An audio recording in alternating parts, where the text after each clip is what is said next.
Oke, selamat malam rekan-rekan sekalian.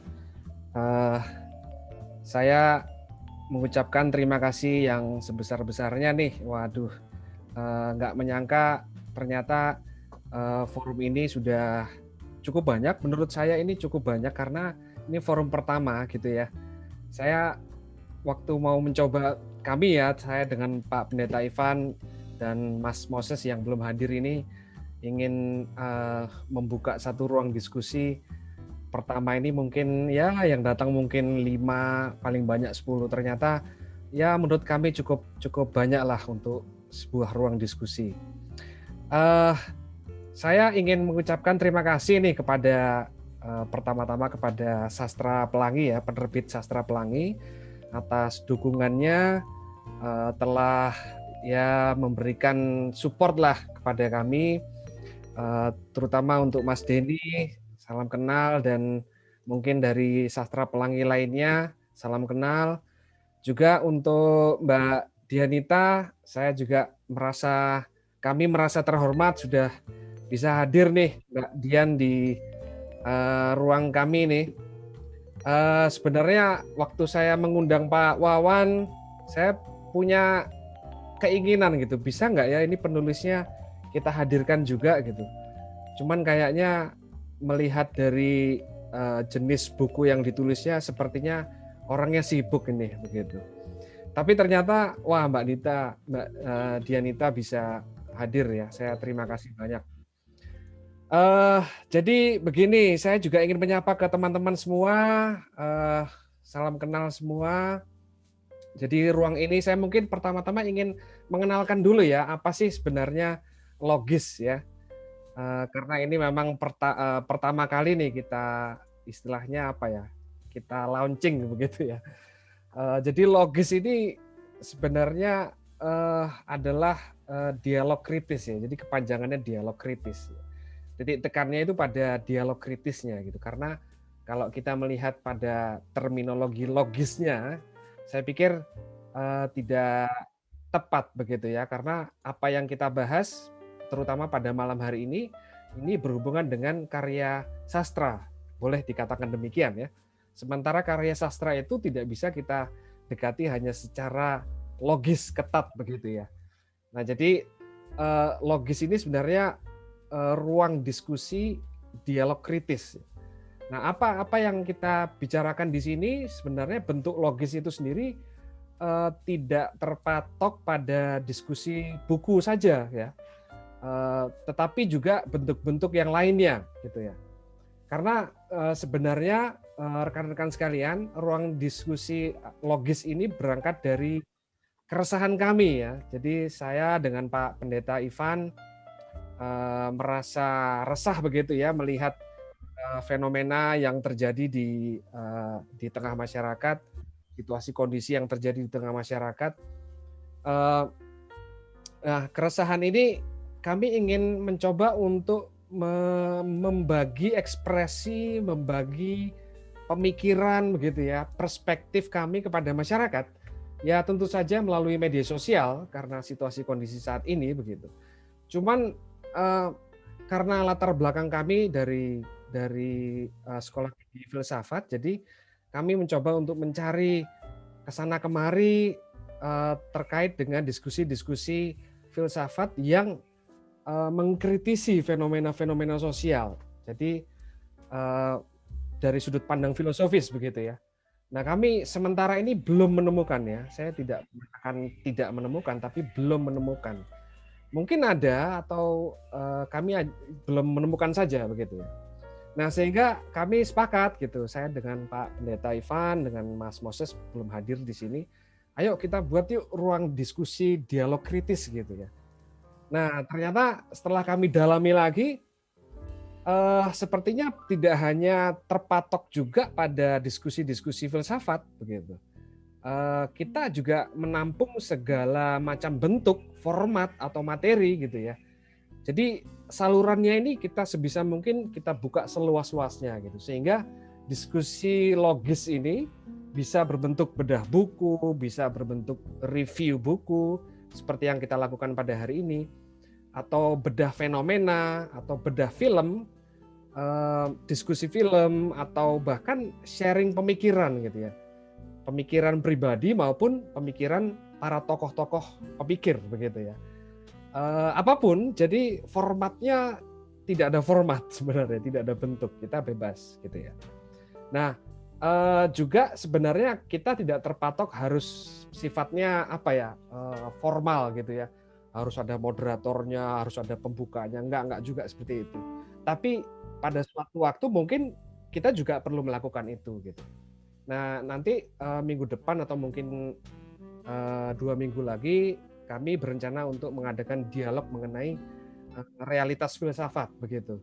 Mungkin nanti di waktu yang akan datang kita akan berdialog, berdiskusi tentang hal lainnya gitu. Nah, jadi rekan-rekan sekalian, jika ada yang ingin nanti ke depannya, jika ada yang ingin dibagikan atau mungkin ingin membedah buku atau mungkin ingin berbagi saja mengenai pemikiran, perspektif, atau bahkan mungkin mengkritisi situasi kondisi sosial yang terjadi di tengah masyarakat, kami sangat senang sekali untuk bisa memfasilitasi gitu. Nah, semua ini sebenarnya tujuannya adalah untuk ya tak lain adalah untuk memberikan sebuah pencerahan kepada masyarakat, karena nanti setelah ada diskusi dialog kritis ini kita akan mengupload ya, mengunggah ini di channel YouTube kami gitu. Ya, ini sudah ada yang raise hand. Baik, saya lanjutkan saja ya. Jadi tanpa berlama-lama, oh iya, nanti saya juga mau mengucapkan sekali lagi terima kasih kepada penerbit Sastra Pelangi yang sudah memberikan supportnya, dukungannya. Nanti akan ada hadiah ya kepada 3 penanya begitu. Hadiah buku terbitan Sastra Pelangi, 3 penanya yang barangkali akan dipilih oleh saya, mungkin minta tolong mungkin dipilih oleh Mbak Dianita selaku penulis buku yang akan kita bahas bersama. Kemudian juga nanti yang memilih juga bisa salah satu perwakilan mungkin dari penerbit Sastra Pelangi begitu ya. Jika memungkinkan seperti itu gitu.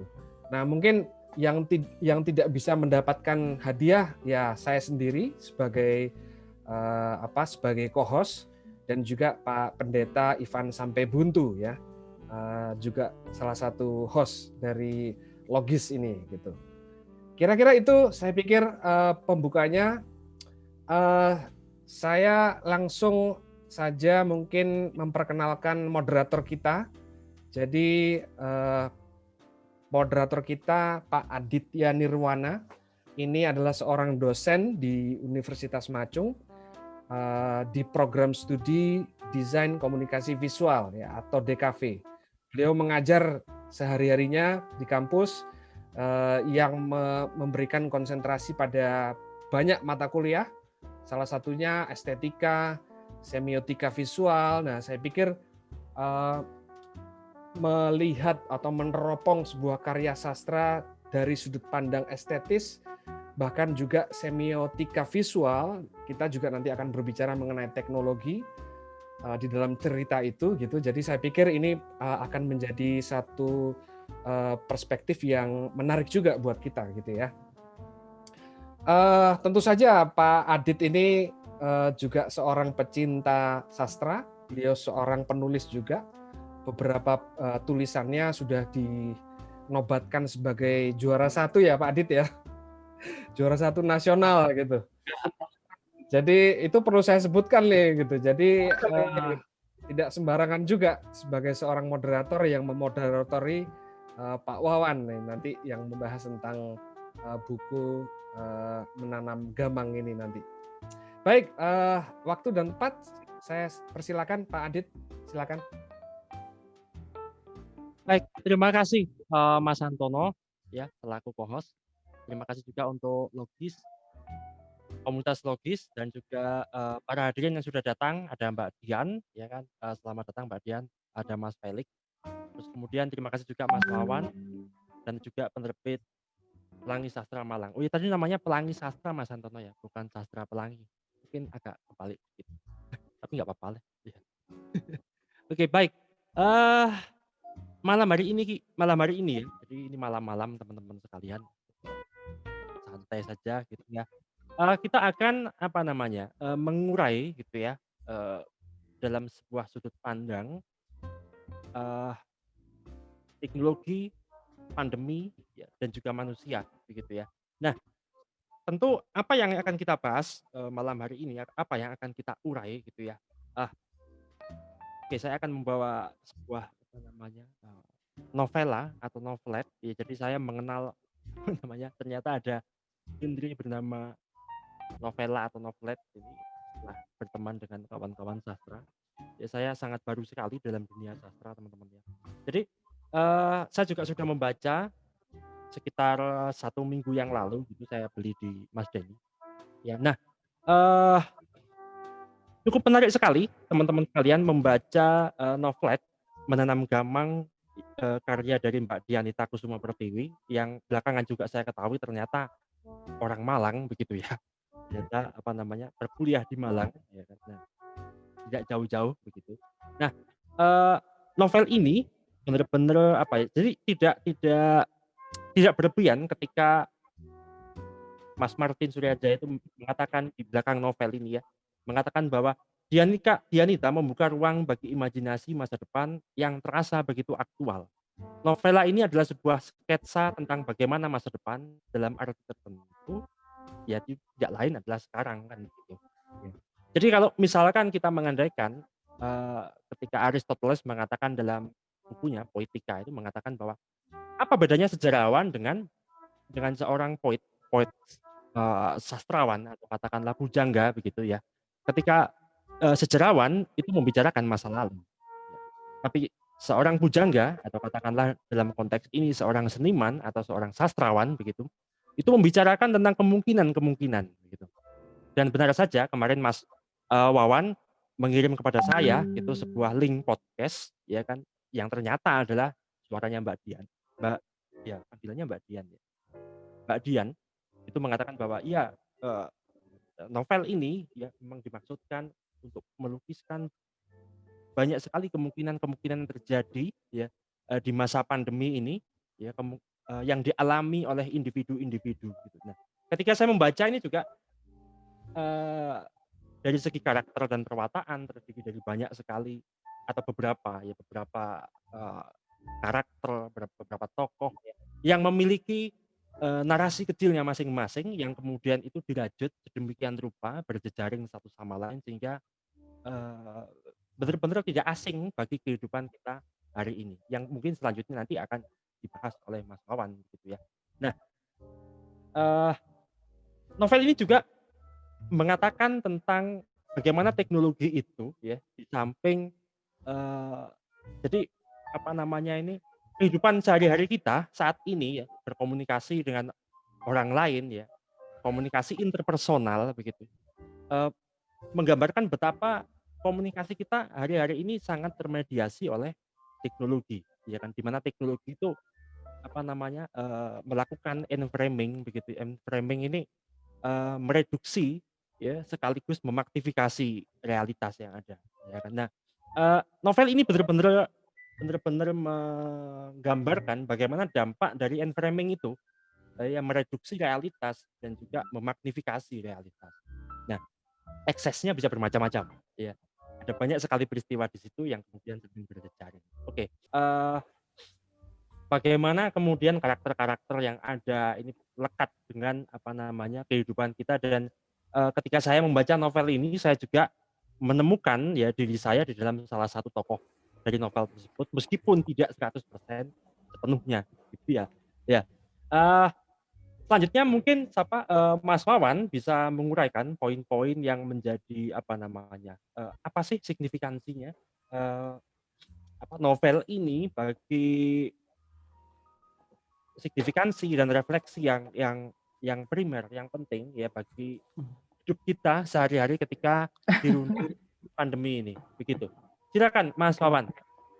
Oke, terima kasih Mas Adit, terima kasih Mas Antono, terima kasih semua.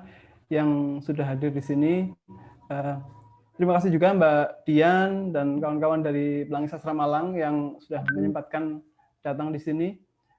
Waktu ditawari Mas Antono ini untuk kita ngobrol ini di Zoom gitu ya, saya pikir santai gitu ya. Waktu ditunjukkan nama ininya, acaranya Logis, pikiran saya langsung, oh ini pasti ada hubungannya sama musik rock, kayak Lok Selebor gitu ya. Salah satu produksinya Lok Selebor. Ternyata saya cermati lagi, dialog kritis. Wah, tambah lama tambah serius ini. Akhirnya ya saya lihat, saya coba lihat di situ dan Mas Antono bilang ke saya, ya silakan bahas bukunya dari sudut pandang sampean, terus nanti kita ajak banyak orang untuk berdiskusi gitu. Nah, di situ yang masuk ke saya, yang saya terima adalah bahwa saya bisa berbicara tentang buku ini sesuai yang saya inginkan dan yang semestinya perlu dibaca orang banyak ya, karena ini kan buku ini kan masih baru terbit ya, baru bulan kemarin terbit. Jadi pikir saya kalau kita melakukan telaah yang mendalam gitu, maksudnya bukan mendalam gitu ya, telaah sampai yang ke level-level pemaknaan yang lebih jauh daripada yang bisa dibaca orang, akhirnya malah khawatirnya nanti membebani orang yang mau baca juga ya, dan juga membebani penulisnya juga mungkin ya. Jadi menurut saya yang paling enak kalau berbicara tentang novel ini, novela sci-fi yang tidak lazim di Indonesia ya, mungkin kalau saya lebih suka masuk ke dalam dunianya novelanya itu, apa yang ditawarkan di sana dan apa saja yang bisa kita permainkan dari sana, apa yang bisa kita nikmati. Kalaupun nanti akhirnya sampai pada satu pemaknaan yang seperti yang Mas Adit sampaikan tadi, apa signifikansinya karya ini? Wah, itu saya agak grogi juga ini. Seperti pelukis ditanya, apa signifikansi dari lukisan Anda ini untuk masyarakat, untuk kemajuan bangsa di era 4.0, 5.0 dan 6.0 ini. Khawatirnya saya jadi terlalu membebani yang mau baca dan penulisnya juga saya sendiri mungkin ya, karena mungkin saya kalau masuk terlalu jauh ke sana khawatirnya nggak nyocok ya Mas Adit ya. Jadi saya ingin menikmati ceritanya ini ya, cerita novelnya. Dan sesuai dengan tema yang dibawa sama Mas Antono di sini, yaitu manusia, teknologi, dan pandemi, saya sebenarnya ingin menyampaikan tiga hal tentang novel ini yang menurut saya enak untuk dibicarakan di bagian awal ini ya. Karena novela ini meskipun hanya 119 halaman,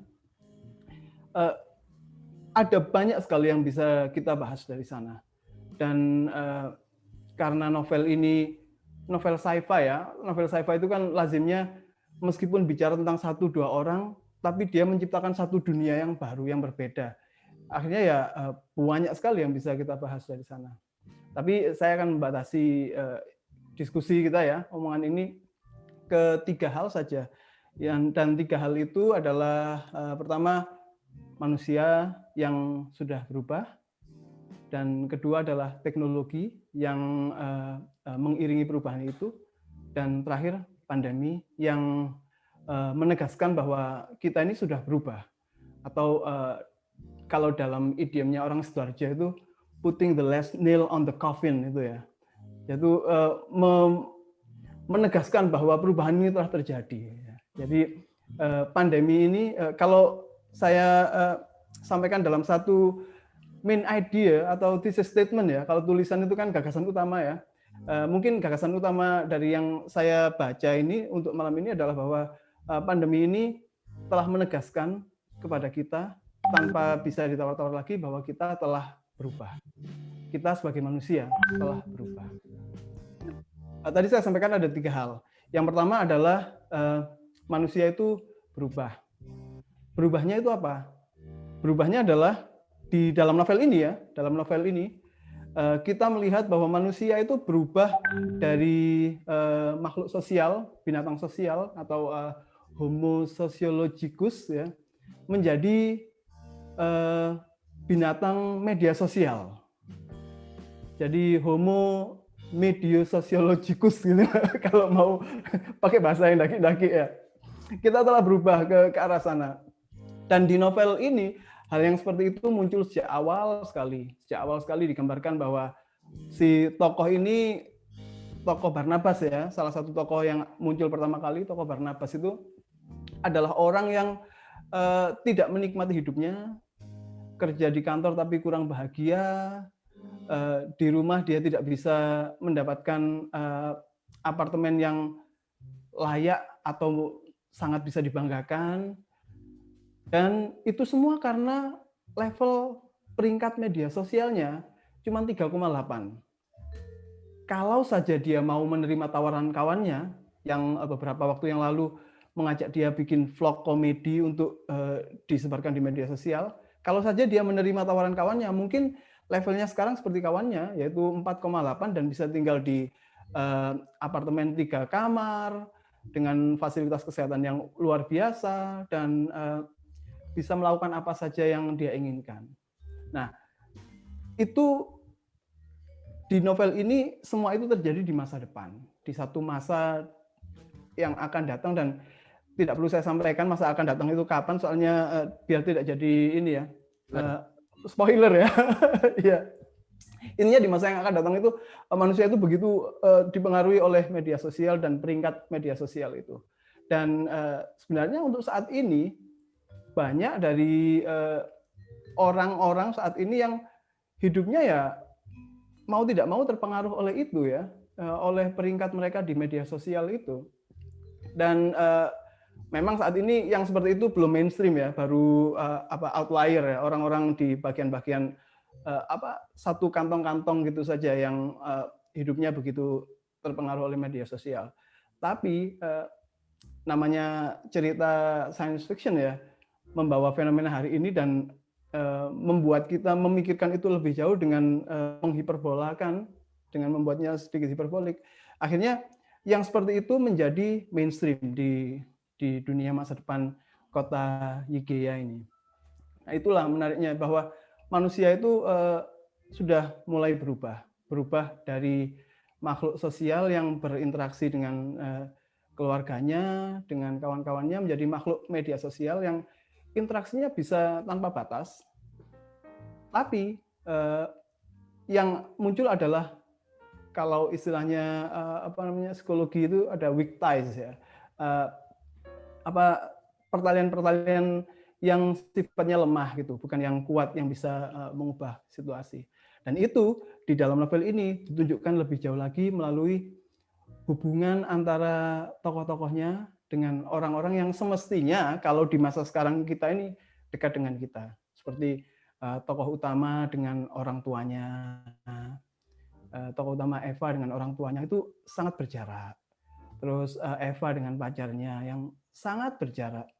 Dan apalagi Barnabas yang hidupnya dilanda level media sosial yang sangat rendah itu. Dia begitu berjarak dengan orang lain.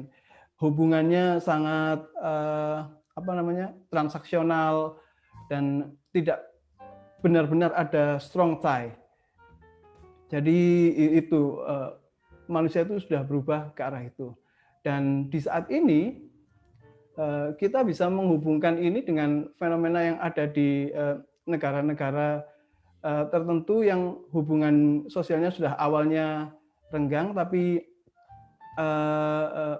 akhirnya ketika ada pandemi mereka tidak terlalu terpengaruh. Sementara kita di Indonesia ini yang kehidupan sosialnya awalnya sangat erat ya, banyak dari kita yang terpengaruh dan kesulitan menghadapi itu. Ketika harus karantina ya tidak mudah karantina.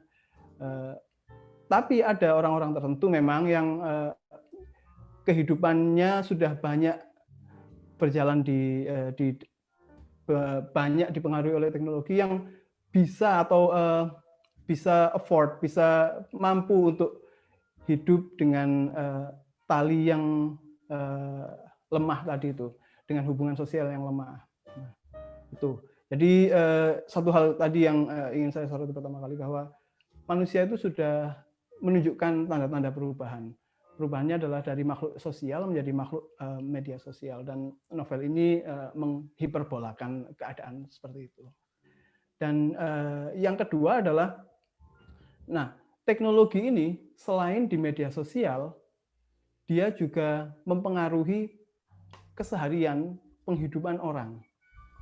Dan di novel ini teknologi ada berbagai level ya, mulai dari teknologi kesehatan yang sangat besar dampaknya terhadap perubahan manusia di masa ini, hingga teknologi yang berhubungan dengan pekerjaan.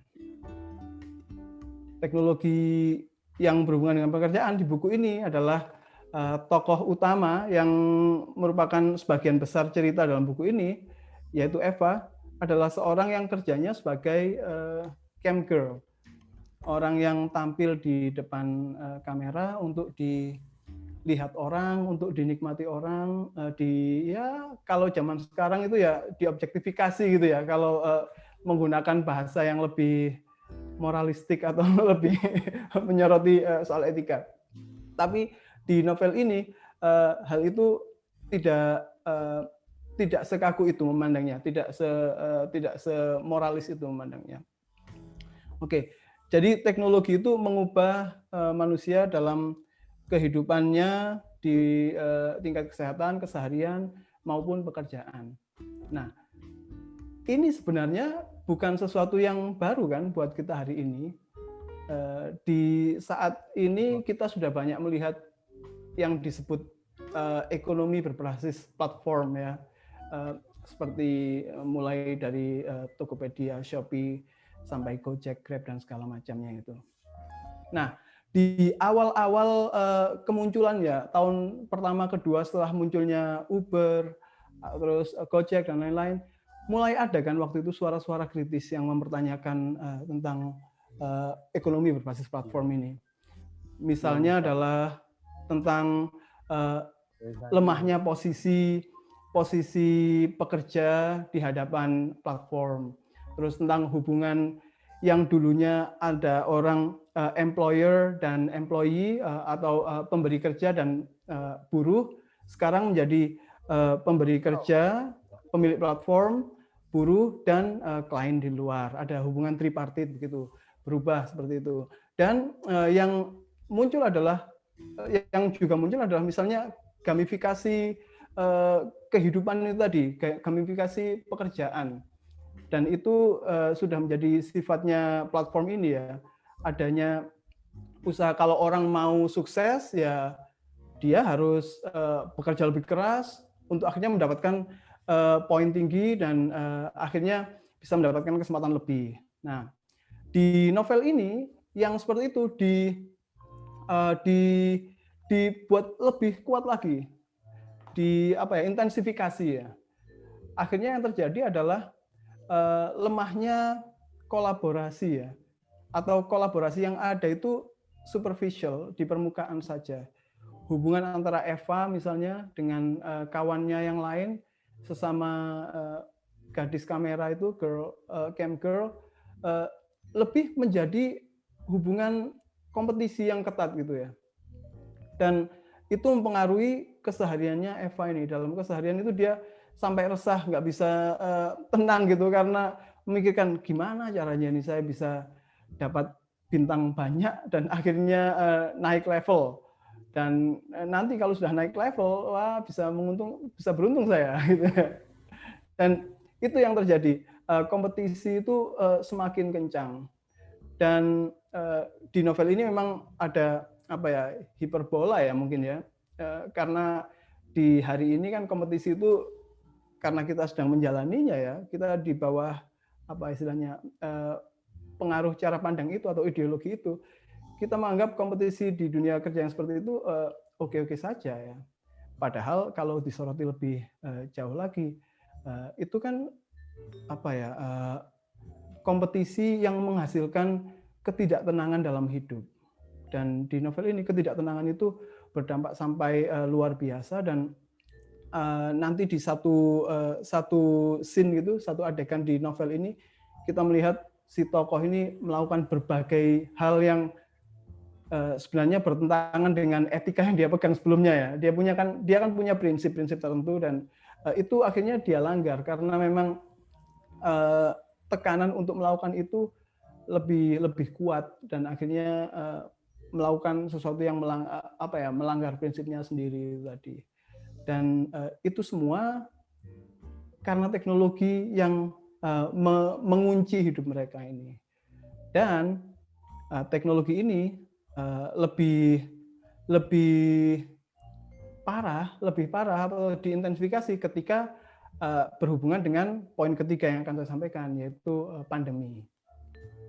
Di novel ini, di kota Yegeya ini tidak disebutkan negaranya mana. Mungkin Yegeya itu ya seluruh dunia itu kota Yegeya ini. Tidak kita ketahui Mas Adit ya. Yang pasti kota ini disebutkan kota itu, dan seperti sebuah karya fiksi ilmiah tidak perlu menyebutkan negaranya di mana ini. Tapi terima saja kota ini namanya Yegeya, dan aturan di sini adalah karena kita telah mengalami pandemi demi pandemi, dan kita tahu teknologi, akhirnya kita menciptakan satu alat yang bukan satu alat ya, satu serangkaian teknologi yang memungkinkan kita lebih awas tentang adanya penyakit dan kondisi kesehatan kita saat ini, dan akhirnya tahu apa yang harus kita lakukan hari demi hari itu. Tidur kita harus teratur, terus pagi kita harus bangun dari tempat tidur dan berolahraga, sebab kalau tidak kasurnya akan melipat sendiri dan masuk ke dinding. Ya, menyenangkan ya, gambaran-gambaran kehidupan yang seperti itu. Dan dindingnya juga banyak kacanya biar matahari bisa masuk dan segala macam itu. Nah, perubahan itu tadi dan teknologi itu menjadi bagian yang tak terpisahkan dalam kehidupan karena ada pandemi itu. Karena telah mengalami berbagai macam pandemi, akhirnya dikembangkanlah berbagai macam teknologi yang intinya adalah untuk menjaga manusia dan mencegah kemungkinan-kemungkinan terjadi pandemi. Salah satu wujudnya adalah alat yang namanya Wise Wrist ya, alat semacam iWatch gitu ya, kayak jam Apple Watch gitu yang ditanam di punggung tangan, dan itu terhubung dengan membaca detak jantung, tekanan darah, ketinggian gula darah dan lain sebagainya. Dan itulah yang akhirnya menanamkan kegamangan ke orang ya, ketika semua orang hidupnya ditentukan oleh alat ini gitu. Bahkan di bab awal itu tokoh Barnabas itu sempat mengingat bahwa dulu sebelum ada teknologi macam-macam ini, dia masih bisa jalan-jalan ke bar sama teman-temannya, minum-minum gitu. Tapi sekarang setelah kita menggunakan Wise Wrist dan teknologi yang macam-macam ini, kehidupan akhirnya jadi lebih terregimentasi ya, dikaku gitulah, semuanya diatur, dan banyak yang tidak bisa kita lakukan karena artificial intelligence, intelijensia buatan itu telah begitu menentukan hidup kita berdasarkan informasi yang didapatkan dari luar maupun kondisi tubuh kita. Dan akhirnya kalau orang mau sukses sejak awal itu, ya tadi pertama untuk sosial media kan ya, harus membuat sesuatu yang menarik untuk sosial media. Salah satunya adalah mencongkel Wise Wrist itu ya, alat yang tertanam di punggung tangan untuk mengecek kondisi tubuh kita. Nah itu teknologi yang begitu mengikat, begitu menentukan hidup, menjadi hal yang biasa karena pandemi yang terjadi dulu. Dan pada saat ini ketika novel ini dimulai, ada pandemi baru lagi terjadi, baru pecah dan baru ditemukan pandemi. Dan itu tampak lagi bagaimana teknologi bisa langsung menyuruh orang pulang ke rumah, peringatan hari ini ada ditemukan virus yang berpotensi pandemi, semua orang harus pulang. Padahal dia baru datang ke kantor, baru ngambil kopi dan siap kerja. Akhirnya semua pulang dan hidup terpisah-pisah lagi antara satu dengan lainnya. Dan masyarakat yang sudah sudah renggang tadi, ya oke, hidup normal lagi. Maksudnya hidup sendiri-sendiri dalam keterpisahan. Dan itu wajar sekali karena memang teknologi sudah memungkinkan itu dan segala macam yang dibutuhkan orang untuk berkomunikasi ada. Tapi satu hal yang kelihatan dari novel ini adalah masih ada ketidakrelaan bahwa manusia itu harus hidup seperti itu. Dia novel ini tidak rela kalau manusia itu harus hidup terpisah dengan dengan jalinan sosial yang renggang atau tidak ada ikatan sama sekali seperti itu. Dan itulah jadinya novel ini mengajak kita memikirkan hari ini dengan cara melemparkan kita ke masa depan dan menunjukkan satu kondisi ekstrim di mana manusia telah benar-benar berubah karena teknologi dan perubahan itu ditegaskan dan dibuat masuk akal karena adanya pandemi. Jadi seperti itu, Mas Adit, saya yang bisa sampaikan untuk membuka ini. Oke, baik, terima kasih Mas Wawan. Mas Wawan, terus kemudian ini saya ada sesuatu yang saya tangkap di sini ya kan. Dalam novel ini dikatakan juga bahwa ya teknologi ini kemudian diciptakan oleh manusia itu untuk menjadikan manusia ya kan memiliki umur yang lebih panjang, terus-menerus seperti itu gitu ya. Dan ambisi seperti itu ya kan baik dalam ilmu pengetahuan kemudian diimplementasikan kepada teknologi dan teknologi ini tercipta ya kan ujung-ujungnya ya berupaya untuk menjadikan umur manusia lebih panjang. Begitu juga dengan medis kan begitu ya. Nah, disinilah kemudian akhirnya medis ini menjadi berselingkuh gitu ya dengan kapitalisme sehingga melahirkan sebuah rezim medis gitu ya, rezim medis gitu. Nah, ya kasarnya begitulah kira-kira ya. Nah, dengan tidak bermaksud untuk ini ya, untuk menganggap atau menggeneralisasi bahwa medis itu pasti rezim lah, gitu. Tidak bermaksud seperti itu. Tapi kalau menurut di novel ini kan diceritakan bahwa alat-alat baru itu akan selalu tercipta dan ujung-ujungnya ya kan masyarakat di kota IGA harus beli begitu loh, harus beli mau nggak mau harus beli kalau enggak ya ada kontrol dari pemerintah juga ya kan. Nah ini kan sangat dekat juga ini. Ini kalau menurut Mas Wawan bagaimana Mas? Rezim medis. Iya. Tak terpisahkan ya antara kebutuhan kesehatan dan kebutuhan ekonomi ya. Dan itu berhubungan dengan politik juga karena pemerintahan tertinggi di novela ini adalah kota ini ya, petugas kota dan khususnya tanpa pernah membahas siapa wali kotanya, yang ada adalah badan kesehatan. Nah, badan kesehatannya itu yang menjadi ujung tombak untuk melakukan segala macam hal, menyuruh orang melakukan ini, memaksa orang membeli ini, dan naasnya lagi badan kesehatan di kota ini berhubungan dengan perusahaan yang menciptakan perangkat kerasnya ya Wise dan segala macam itu plus software update-nya.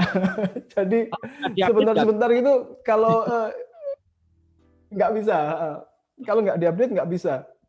Akhirnya itu kan kalau menurut para praktisi Linux itu jahat sekali kan.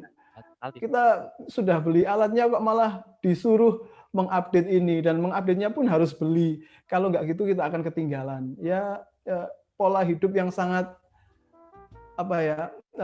sangat merendahkan manusia sebagai pemilik dirinya dan pemilik alat-alat yang dia miliki itu kan. Dia sama sekali tidak punya kemerdekaan untuk melakukan apa saja dengan itu. Bahkan kalau sudah tertanam pun taruhannya adalah nyawa kalau mau melepas alat itu tadi kan. Ya kan. Oke. Taruhannya adalah nyawa. Jadi akhirnya kegambangan itu terjadi sesuai dengan judulnya ya, menanam gamang. Bagaimana gamang itu tertanam di manapun begitu ya. Jadi alat-alat kesehatan itu menanamkan benih kegamangan juga kepada manusia. Terus kemudian Termasuk di komputer itu. teknologi ya termasuk juga sosial media ya Girls on Camp itu kan juga menjadi sebuah kegamangan baru. Dan ini juga menjadi refleksi kita Mas Wawan ya. Bagaimana kita tuh kalau sekarang itu ngupload foto misalkan di Instagram, maka kita akan gampang, akan was-was, akan khawatir. Buka lagi, lihat like-nya sudah berapa, ya kan berapa orang. Iya. Iya. Hatinya sudah berapa ya? Kalau di novel ini, hatinya sudah berapa hari ini? Atau kalau di dalam novel ini ada glot, ya mungkin bisa disamakan dengan itu ya. Apa namanya? Kalau di dalam Twitch itu ada bit, ya atau kalau Bigo ada apa itu? Bins gitu. Iya. Oke. Baik rekan-rekan sekalian, mungkin kita akan mulai sesi diskusi ya. Dari Mas Wawan ada yang ingin ditambahkan lagi berkaitan dengan konten? Saya rasa begitu saja Mas Adit. Oke. Kita buka dengan itu saja dulu. Oke, baik. Silakan, baik ini sudah 20-an menit, 25 menit ya penjelasan dari Mas Wawan. Oke, mungkin ada dari teman-teman yang ingin menanggapi atau memberikan pertanyaan, silakan teman-teman bisa melontarkannya di kolom chat ya, typing aja di kolom chat. Nanti pertanyaan yang terbaik akan dipilih oleh teman-teman dari Pelangi Sastra, ya kan? Nah, sembari itu mari kita sapa dulu. Jadi kita dari tadi kan ngomongin ngerasani novel ini ya. Ngerasani, tapi coba kita ingin dengar juga respons dari Mbak Dian. Mbak Dian mana? Mbak Diannya kayaknya belum masuk Mas Adit. Belum masuk. Belum muncul. Iya.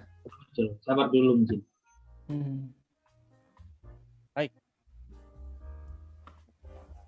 Ya. Oke. Jadi begitu tadi ya Mas Wawan, bagaimana novel ini pada akhirnya memberikan jeda ketika membaca novel ini, seolah-olah memberikan jeda kepada kita untuk kemudian berdiam diri sejenak untuk kemudian merefleksikan gitu bagaimana kehidupan kita sehari-hari ini dimediasi oleh teknologi ya kan, dan kemudian semakin menguat ketika masa pandemi begitu Mas Wawan. Iya.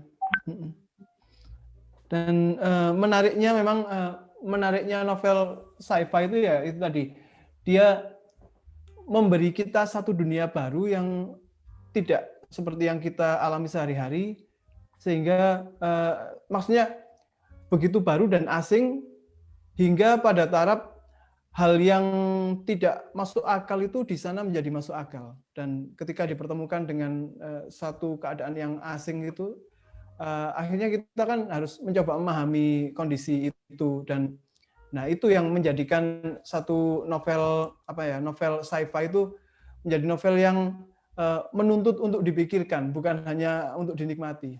Dan kalau kita nonton film-film sci-fi atau novel sci-fi, yang banyak kita lihat itu sebenarnya bukan cerita tentang manusia orang per orang, bukan hanya satu orang gitu, tapi selalu satu dunia yang punya cara kerja sendiri, yang punya sesuatu hal yang berbeda dengan dunia kita, sehingga hal yang tidak masuk akal itu menjadi masuk akal. Dan disitulah akhirnya karya sci-fi itu sangat, katanya Fredric Jameson itu karya pop yang sangat politik, mesti politis, mempertanyakan, dan politisnya itu bukan hanya politis dalam artian kan ada yang mengatakan bahwa yang personal pun sebenarnya politik gitu. Kalau dalam sci-fi justru politiknya ya benar-benar politis yang mempertanyakan kondisi kita saat ini, mempertanyakan pemerintah, mempertanyakan cara kita memandang hubungan antar gender dan sejenisnya itu. Dan di sini juga terjadi kan seperti yang Mas Adit baca tadi. Ya. Baik. Sudah datang mungkin ya? Iya. Baik, untuk Mbak Dian sudah ya? Sudah datang ya?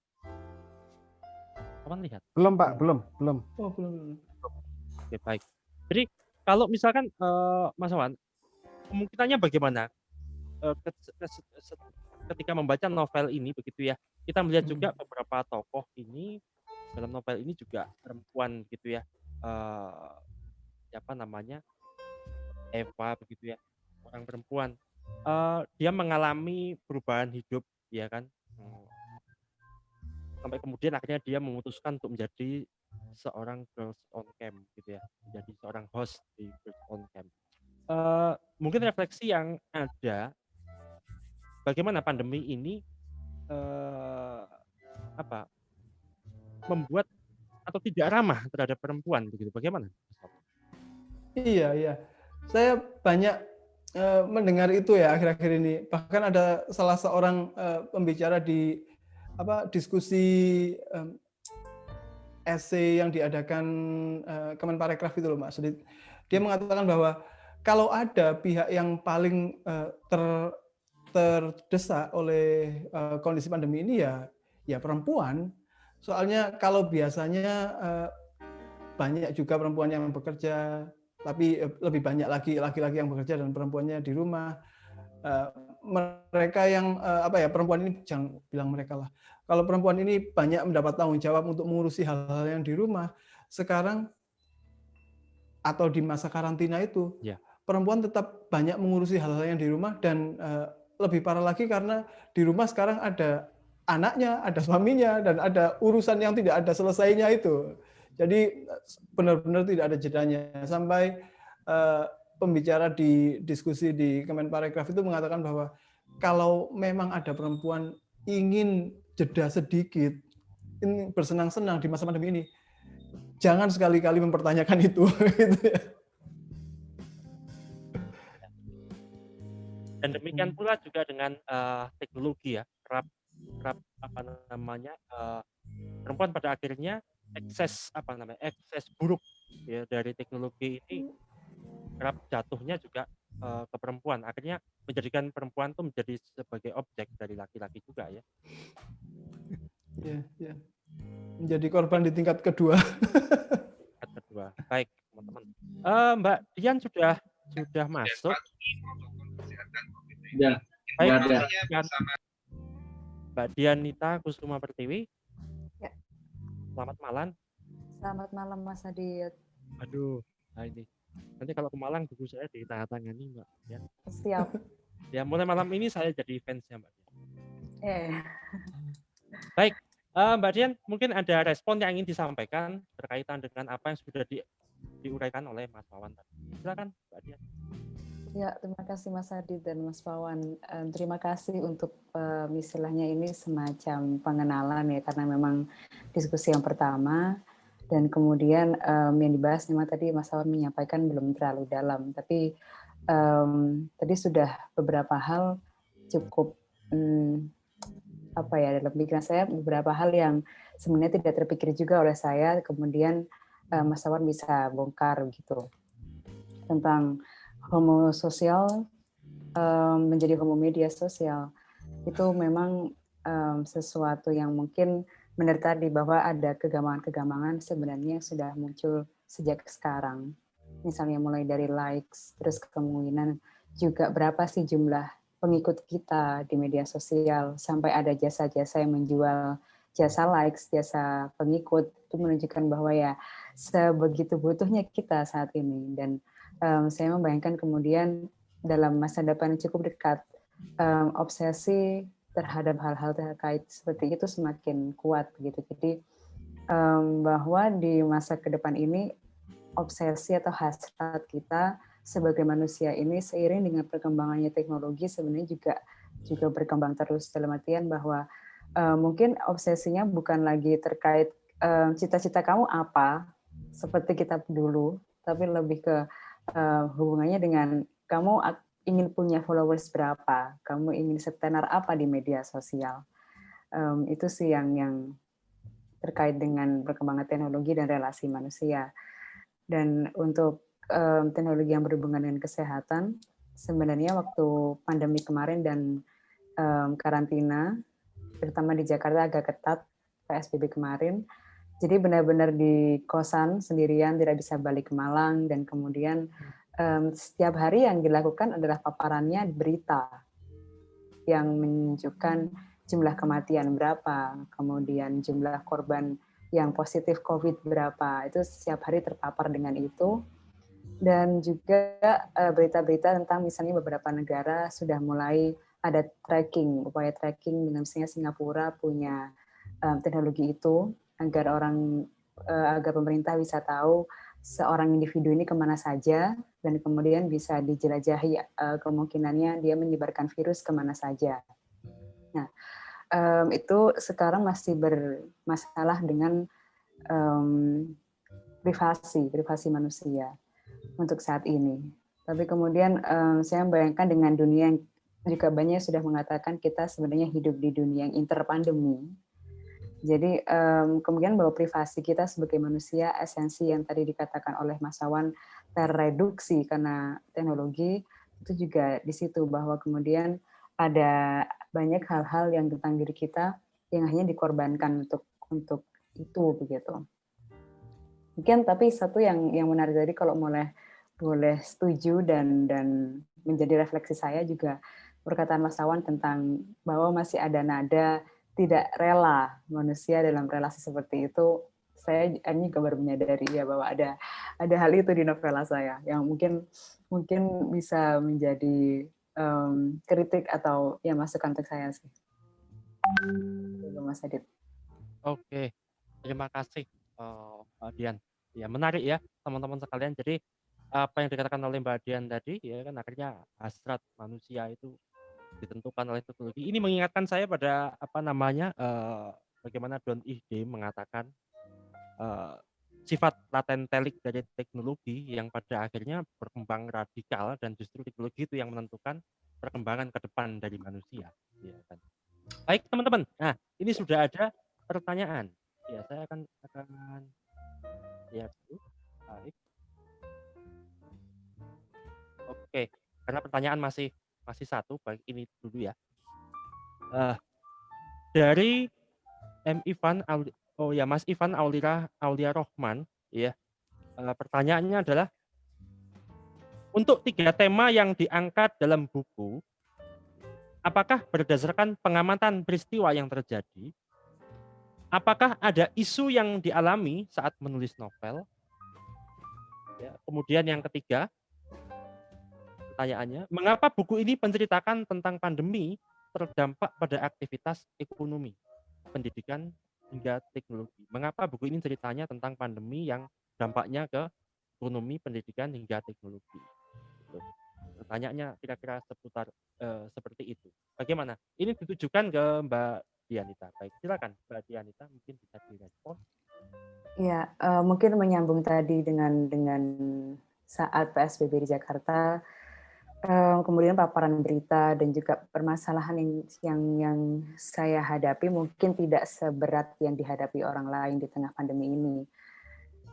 Dan kemudian betul bahwa itu lebih kepada pengamatan bahwa begitu banyak orang-orang yang kehilangan pekerjaannya ataupun kemudian membahas tentang ya itu gajinya dipotong atau seperti itu.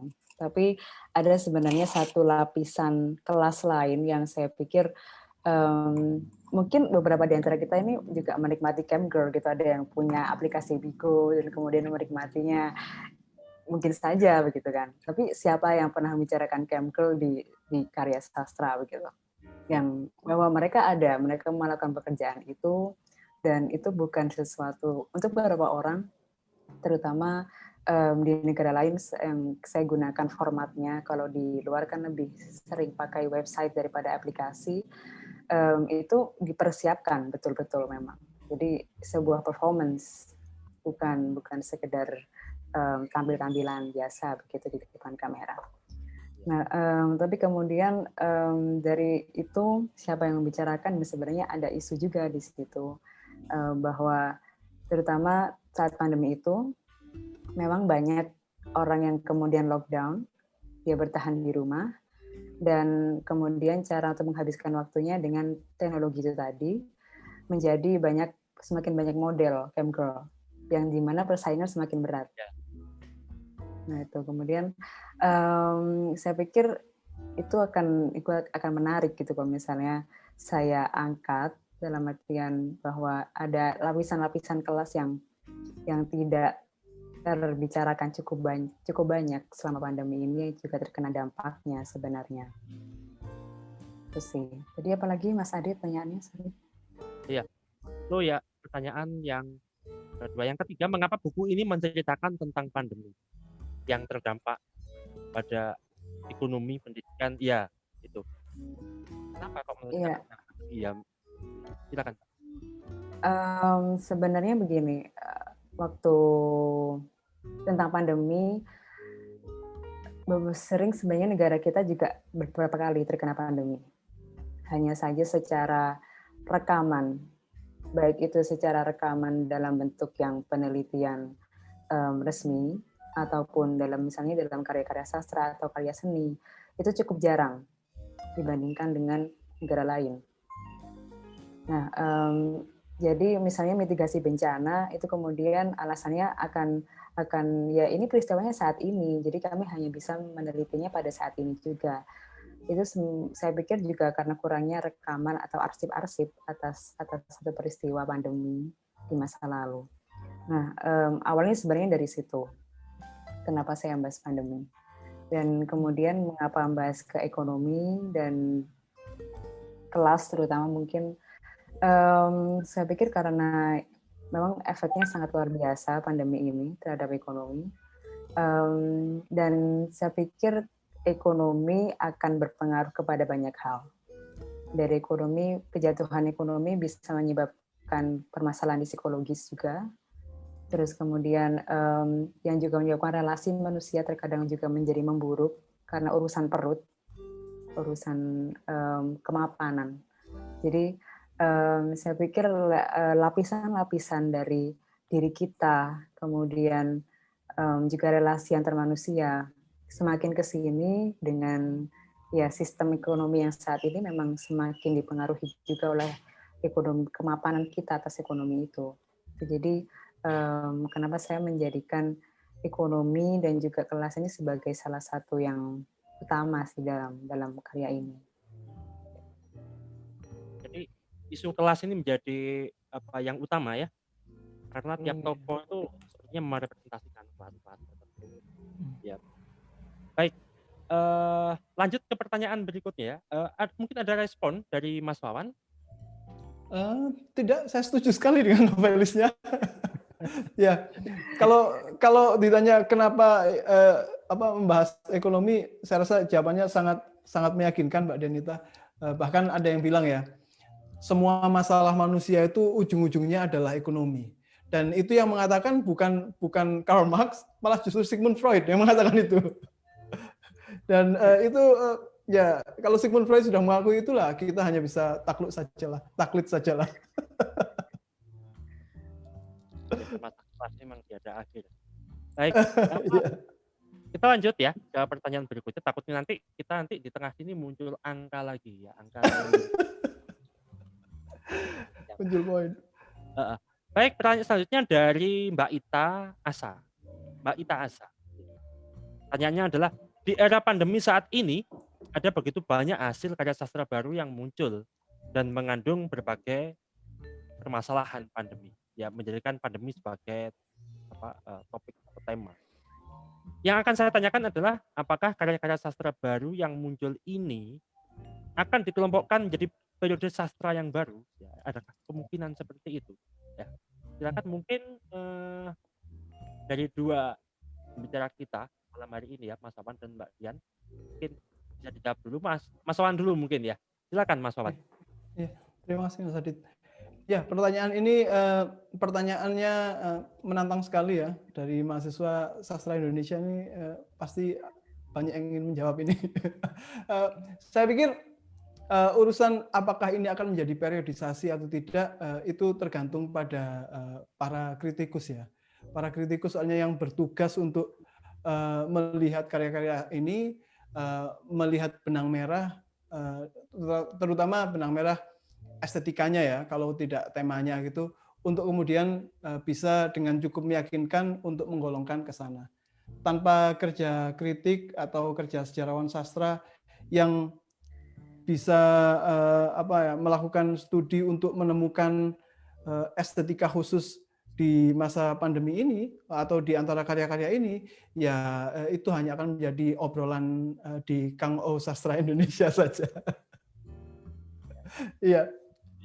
Kita tunggu. Mestinya saya ya ini ya, karena saya dosen sastra, mestinya saya yang kena tanggung jawab ini ketiban Sampur harus melakukan kajian seperti ini ya. Ya insya Allah kita akan usahakan kalau gitu. Oke. Baik, terima kasih Mas Wawan. Ya, diusahakan beneran loh Mas Wawan ya. Iya Pak, mulai besok pagi Pak. Nanti teman-teman bisa ngecek. Ya. Baik, kemudian silakan mungkin dari Mbak Dian ya bisa menanggapi. Bisa mungkin nggak ini akan jadi periode sastra yang baru. Silakan Mbak Dian.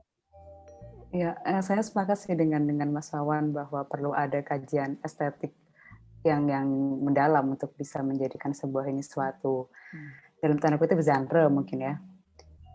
Tapi kalau misalnya hal itu terjadi pun saya pikir baik karena kan misalnya di Amerika ada karya-karya misalnya setelah Great Depression atau depresi besar, kemudian banyak karya-karya yang memang hanya didapuk bahwa ya ini karya post Great Depression gitu. Jadi ada satu fenomena besar yang benar-benar mempengaruhi masyarakatnya dan kemudian sebenarnya dilakukan oleh sastrawan atau penulis di sini kan memberikan respons dan respons itu yang saya pikir kemudian betul perlu dikaji lagi dan saya pikir akan menarik kalau misalnya begini. Hal tentang bagaimana penulis yang kemudian menjadikan pandemi ini bagian atau tema dari tulisannya sebenarnya tidak hanya di Indonesia.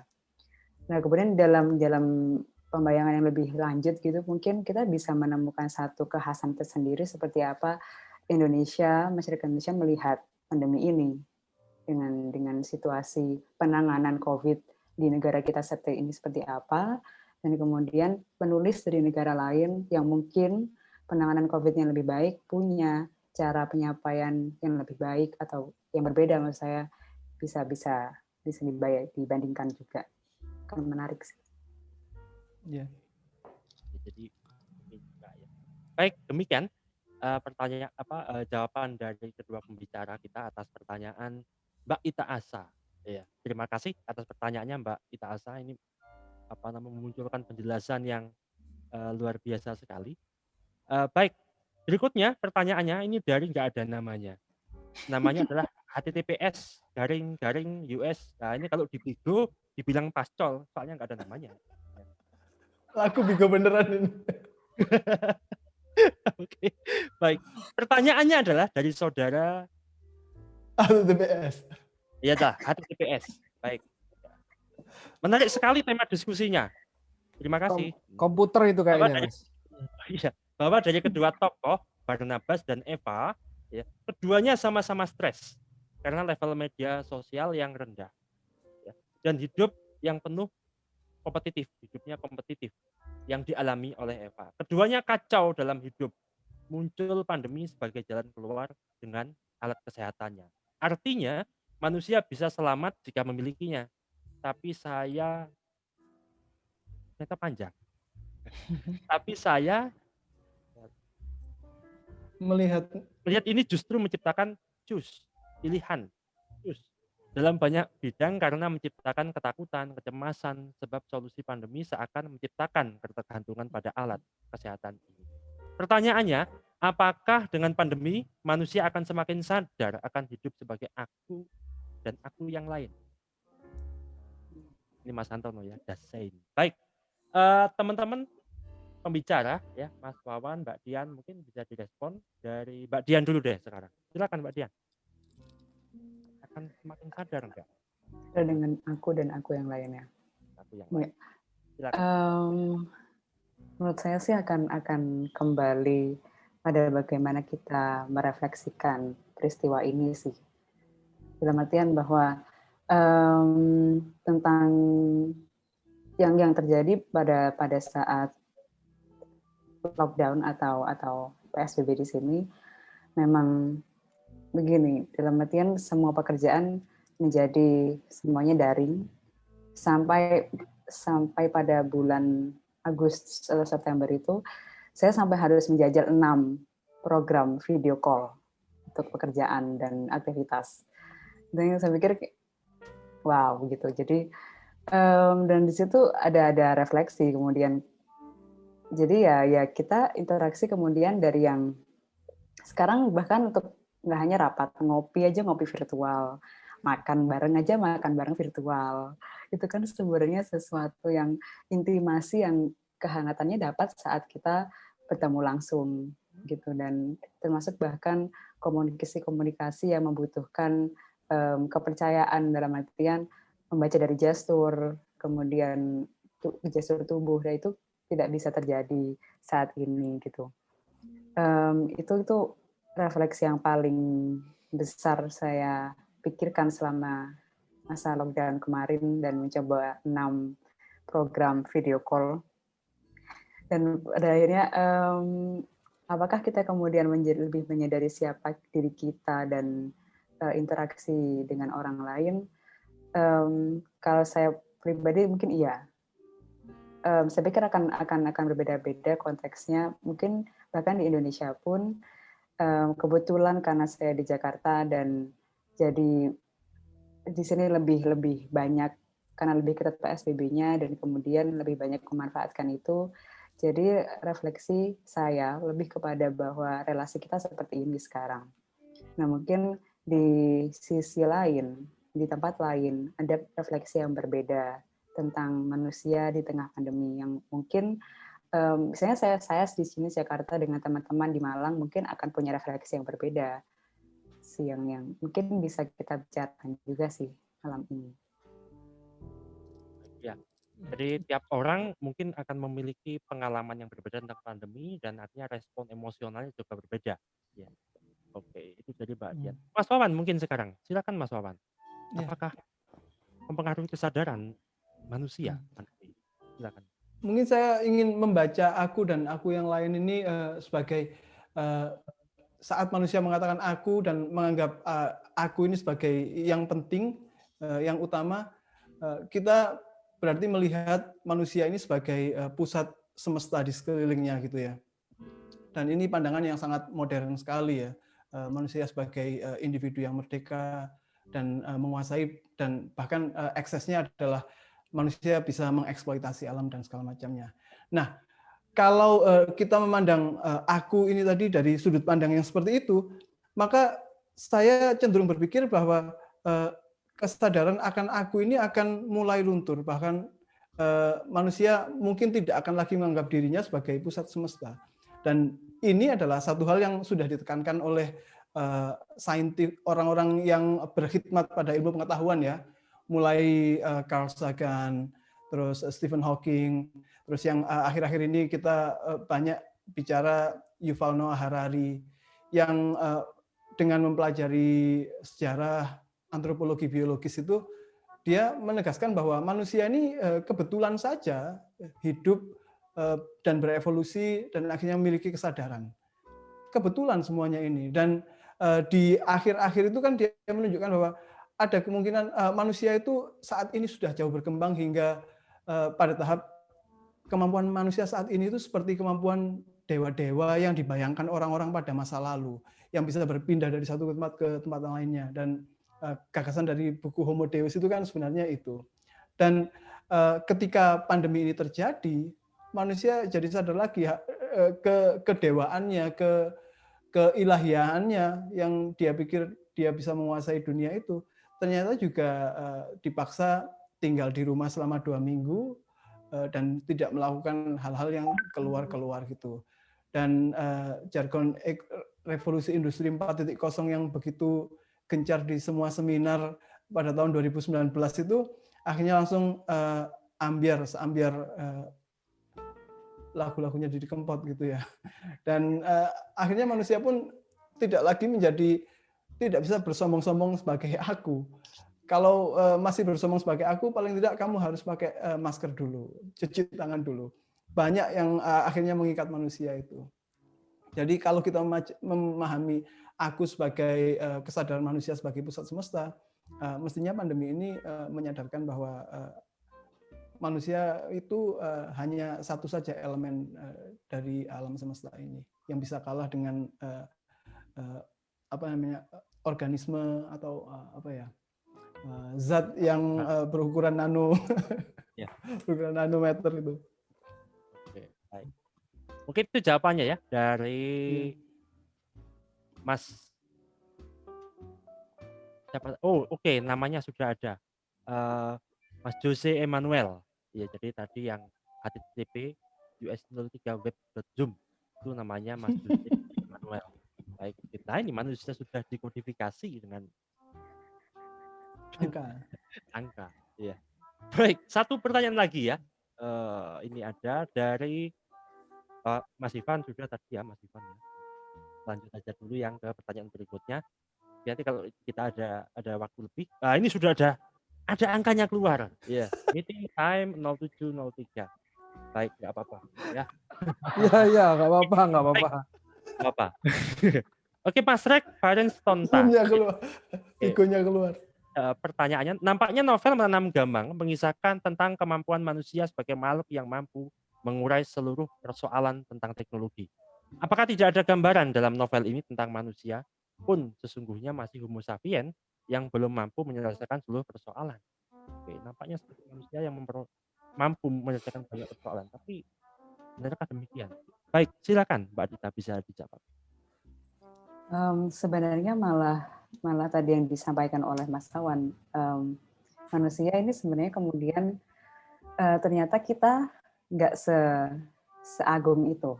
Dalam artian tentang gagasan manusia untuk menguasai isi bumi dan isi laut dan juga langit-langit, dan kemudian itu kan juga berhubungan dengan filsafat lingkungan di mana berkembangnya dari manusia sebagai itu penguasa bumi, dan kemudian bahkan upaya-upaya penyelamatan bumi terkadang juga masih nanti tujuannya untuk menyelamatkan manusia juga masih antroposentris sekali.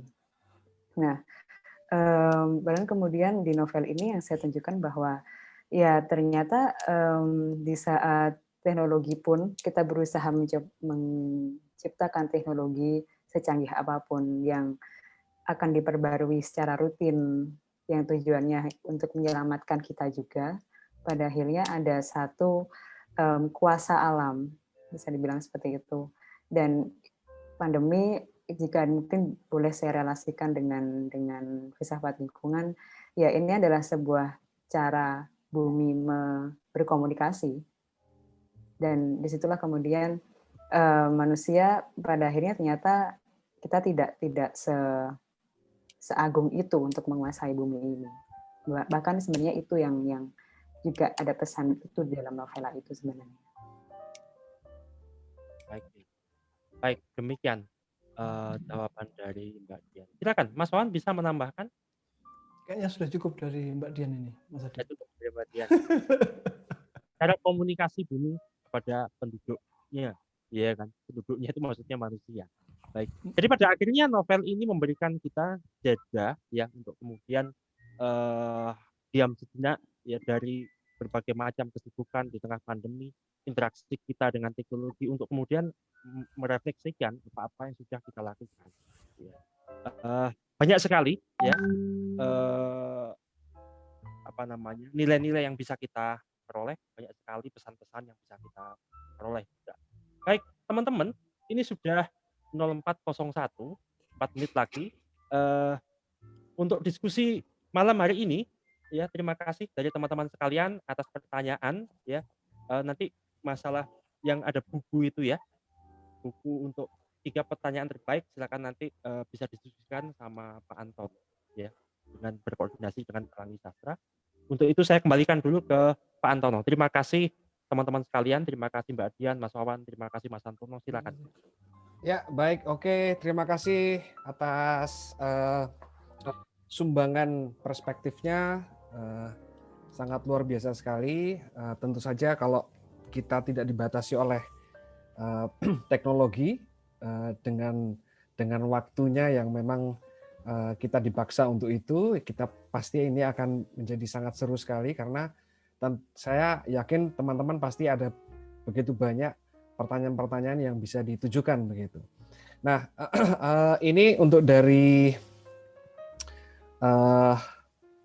penerbit sudah mencantumkan pengumuman bahwa nanti untuk hadiah buku pengumuman ada di IG Story ya. Jadi bisa teman-teman lihat di chat.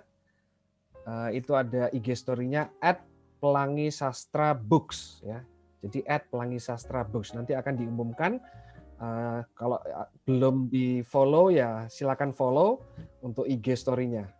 Oke, karena waktu sudah hampir semakin dekat dengan ajalnya, saya tidak bisa berkomentar apapun. Tetapi yang harus saya berikan komentar adalah tentu saja kepada penerbit Pelangi Sastra yang sudah bersedia mendukung. Mohon maaf, saya utarakan sekali lagi karena keterbatasan. Sebenarnya ini ada kesalahan teknis yang entah mengapa bisa jadi seperti ini. Nanti akan kita cari tahu mengapa bisa seperti itu gitu ya. Juga untuk Mbak Dian, saya terima kasih yang sebesar-besarnya sudah boleh rela untuk hadir dan memberikan sumbangan perspektifnya, komentarnya, masukannya kepada rekan-rekan pembaca buku Mbak Dianita sendiri. Dan tentu saya juga mengucapkan mohon maaf kalau misalnya ternyata ya kita harus dibatasi dengan waktu seperti ini gitu ya. Saya juga perlu menyapa ada Prof. Djoko Saryono. Mungkin lain waktu kita bisa berdiskusi dan karena keterbatasan waktu ini Prof, jadi belum bisa memberikan kesempatan pada Prof. Djoko Saryono. Oke, waktu saya 1 menit, less than 1 minute. Jadi terima kasih teman-teman semua. Jangan lupa cek IG dari penerbit ya.